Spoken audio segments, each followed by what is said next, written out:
India's first private orbital launch Lift off vehicle, normal. and we have great views coming from Plus the tracking 10 seconds. cameras. And isn't this quite P2 something? tracking. विक्रम 1 ने अपनी उड़ान भर P2 ली है। tracking. प्रथम चरण का प्रज्वलन प्रारंभ हो P1 चुका है। tracking. विक्रम 1 ने प्रक्षेपण पथ को लांघकर आकाश को भेदने का निर्णय ले लिया है, एक ब्रह्मास्त्र की तरह। That's very true, Suyash That's and one Akhil. I am performance awestruck normal. at the sheer power that stage 1 is producing. Plus 30 With seconds. this, we have two of our major prime mission objectives completed, which was successful ignition and safe tower clearance. That's right, and we're coming up on max Q now, which is the period of maximum aerodynamic pressure, where the vehicle faces its largest aerodynamic loads as it flies through this zone at Mach 1.5 at an altitude of nearly 9 kilometers. विक्रम 1 ने सफलतापूर्वक max Star 1 main auto. क्षेत्र पार कर लिया है और Plus 1 minute. Shot 2 main auto. दल काफी उत्साहित है इस समय और विक्रम 1 प्रथम चरण के आगे बढ़ रहा है और हमें श्रीहरिकोटा व पोर्ट ब्लेयर पृथ्वी स्टेशन से मजबूत दूर संकेत मिल रहे हैं, जो S1 बहुत ही performance अच्छी normal. खबर है। That's right, we are at a downrange distance of 22 kilometers with an altitude of 34 kilometers. And on your screens right now are excellent onboard camera views from the vehicle. And we can also see quite nominal chamber pressure values on the MCC screen.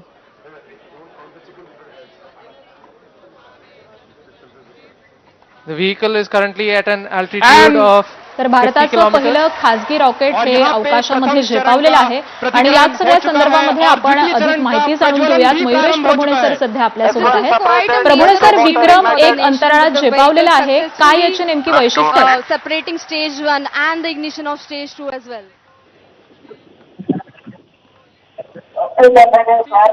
अपना सफलतापूर्वक कार्य पूरा कर रहा है और प्रथम चरण का दहन अथवा प्रतिकरण समाप्त हो चुका है। तर मयुरेश प्रभुणे सर यांच्याशी काही कारणानं आपला संपर्क होऊ शकत नाहीये, परंतु ही दृश्य आपण पाहतोय।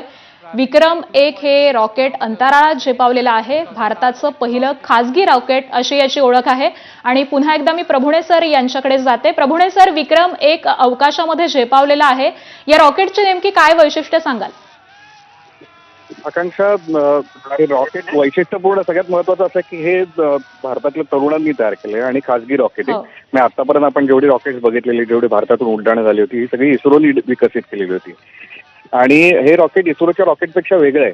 म्हणजे त्याचा स्ट्रक्चर वेगळं आहे, त्याच्यासाठी वापरलेलं मटेरियल हे कार्बन कंपोजिट आहे, त्याच्यानंतर त्याच्यामध्ये जे इंजिन वापरलंय ते 3D प्रिंटेड आहे, म्हणजे पूर्णतः नवीन तंत्रज्ञानाने तयार केलेलं आहे। आणि आजचं जे उड्डाण आहे हे त्याचं चाचणी होतं, म्हणजे हे यशस्वी झाल्यानंतर त्याच्यातून मिळणाऱ्या डेटाच्या आधारावर आणखीन मोठी रॉकेट्स बनवण्यात येणार आहेत। आणि आजच्या जे मुख्य उद्दिष्ट होतं ते म्हणजे लिफ्ट ऑफ नॉर्मल होणं, म्हणजे उड्डाण व्यवस्थित होणं, ते तर गाठलेलंच आहे। पण आता जे आपल्याला दिसतंय, ज्या पद्धतीने रॉकेट वर जात आहे त्यानुसार कदाचित हे रॉकेट अवकाशामध्ये उपग्रह पण प्रक्षेपित करू शकेल असं आपल्याला दिसतंय। अगदी मयुरेश सर, अजून एक महत्त्वाचा मुद्दा तो म्हणजे अंतराळ प्रक्षेपकात आता खासगी कंपन्या देखील दाखल होत आहे, याकडे आपण कसं पाहताय? एक गोष्ट आपण लक्षात घ्यायला पाहिजे की 2023 मध्ये सरकारने नवीन धोरण आखलं अवकाश क्षेत्रासाठी आणि त्याच्यामध्ये खासगी क्षेत्रासाठी अवकाश क्षेत्र खुलं केलं। आता हे जगभरामध्येच सुरू आहे की ज्या सरकारी संस्था आहेत त्यांनी संशोधनावर लक्ष द्यावं आणि जे अवकाशात आपल्याला प्रक्षेपित करायचे आहेत रेग्युलर सॅटेलाइट, जे कमर्शियल सॅटेलाइट्स आहेत, या प्रकारची कामं कंपन्यांनी करावीत। म्हणजे कारण इस्रोचा बराचसा वेळ, पैसा हा रॉकेट बनवण्यामध्ये, उपग्रह बनवून ते प्रक्षेपित करणं आणि त्याच्या सुविधा देण्यामध्ये जात होता। पण शास्त्रज्ञांनी त्याच्याकडे न लक्ष देता संशोधनावर लक्ष द्यावं। पण त्याच्यासाठी भारताचं खासगी क्षेत्र विकसित होणं आवश्यक आहे आणि ते आपल्याला एवढंच आता उदाहरण आपल्याला दिसतं की 2023ला खुलं केल्यानंतर 2 वर्षांमध्ये रॉकेट हे तयार झाले आणि ते आज प्रक्षेपित होतं आपल्याला दिसतंय। त्यामुळे खासगी कंपन्यांनी येणं हे नक्की स्वागतार्ह आहे आणि येत्या काळामध्ये आपल्याला स्पेसएक्सच्या सारख्या कंपन्या भारतामध्ये पण विकसित होतील असं आपल्याला दिसून येतं। स्कायरिक हे त्यातलं पहिलं उदाहरण म्हणता येईल। अगदी धन्यवाद प्रभुणे सर या सविस्तर माहितीसाठी। चालन प्रारंभ हो चुका है और चल रहा है। That's right. We've had call out that the stage 3 performance is nominal. Plus 5 minutes. So stage 3 has a propellant loading of 2.5 tons, and we've had burnout of the stage 3 motor as planned at S3 T plus burnout. 5 minutes.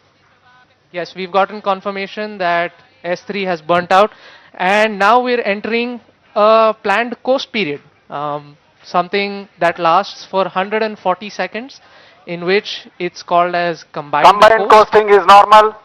Right, so we've got call out that the combined coast is nominal. This will last for roughly 140 seconds, where stage 3 is not producing thrust, but it's connected to the vehicle and it's going to coast as a single body.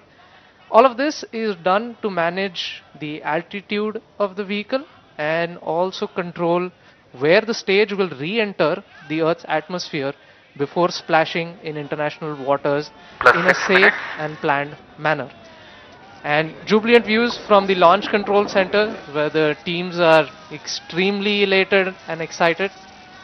और mission नियंत्रण केंद्र और launch नियंत्रण केंद्र से आपको दृश्य दिखाई दे रहे हैं। सभी यान परीक्षण दल अत्यंत ही प्रसन्न है और यहां पर जो प्रसंग है वो एक उत्सव का प्रसंग बन चुका है। एक ऐतिहासिक क्षण भारत के निजी अंतरिक्ष उड़ान का विक्रम-1 यान अब अंतरिक्ष में स्थापित हो चुका है। तृतीय चरण अब अपने कोस्ट फेज पे है और ये कोस्ट फेज अभी आप कैमरा व्यूज देख सकते हैं अपने प्रक्षेपण पर्दों या मोबाइल स्क्रीन्स पर, जहां पे आपको धरती का एक सुंदर दृश्य Combined दिखाई दे रहा coasting है। is normal. As we can see on our screens right now, it's really amazing to see that Vikram 1 as of now is going along its intended trajectory exactly 7 as minutes. expected. Our plots are really overlapping. The predicted velocities and the current flight velocities are exactly matching. And aren't you guys speechless right now? I mean, या मेरे pass शब्द ही नहीं है, मतलब ये मैं निशब्द हो चुका हूं। That's right. We are approaching another point wherein S3 will separate. S3 is separated. और तृतीय चरण का प्रतिकरण भी हो चुका है। And you see wonderful views of S3 separating, and now we have combined coasting has ended, and stage 4 will now coast on its own for the next 130 seconds. So stage 4 will now fly on its own, essentially, and The control thrusters on the OM will be S4 continuously posting turning normal. on and off to maintain the attitude of the stage, making sure that it is pointing the right way. This also ensures that the antennas can maintain connection with the ground station and the satellite can be pointing in the right direction. That's right. So one unique thing that has been done during separation is we've essentially fired all 4 of our Raman Mini thrusters to sort of push stage 4 away from stage 3. And that just sort of guarantees that there is some minimum separation between the two.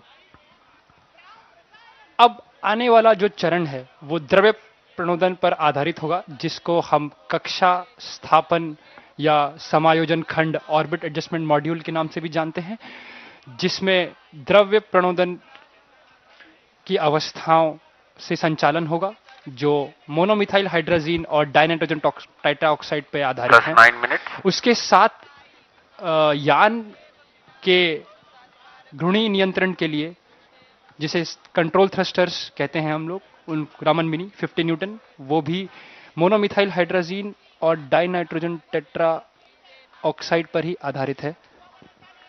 उसके अंतर्गत हमारे pass छोटे cold gas thrusters जो कि nitrogen gas पर आधारित हैं, वो भी कक्षा समायोजन खंड पे स्थित हैं। S4 ignited. And we've heard call out that S4 or stage 4 has ignited successfully. और चतुर्थ और अंतिम चरण का भी प्रज्वलन हो चुका है। The liquid engine has come alive over 400 kilometers above the earth, beginning a burn that will last for more than 6 minutes.